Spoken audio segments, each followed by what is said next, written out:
Al Aqsa মসজিদ চত্বরে নাচ গান ও আনন্দ উদযাপন করেছে শত শত ইসরায়েলি ইহুদি। ফিলিস্তিনের এক সরকারি কর্মকর্তার বরাতে এ তথ্য নিশ্চিত করেছে আন্তর্জাতিক গণমাধ্যমগুলো।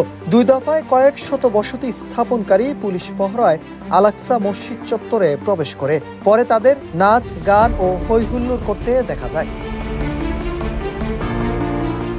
ফিলিস্তিনের ইসলামী ওয়াকফ দপ্তর জানায়, সব মিলিয়ে 4 শতাধিক ইহুদি মসজিদ চত্বরে প্রবেশ করে। যদিও ইসলাম ধর্মে মসজিদের ভিতরে বা চত্বরে নাচ গান এবং আনন্দ উদযাপন নিষিদ্ধ, তবে বারবার এমন কর্মকাণ্ডে মুসলিমদের ধর্মীয় অনুভূতিতে আঘাতের অভিযোগ উঠেছে।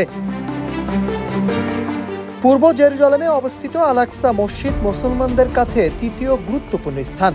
তবে ইহুদিদের দাবি, বর্তমানে যেখানে আল-আকসা মসজিদের অবস্থান, সেখানে একসময় 2টি প্রাচীন উপাসনালয় ছিল। এই এলাকাটিকে ইহুদিদের কাছে টেম্পল মাউন্ট নামে পরিচিত।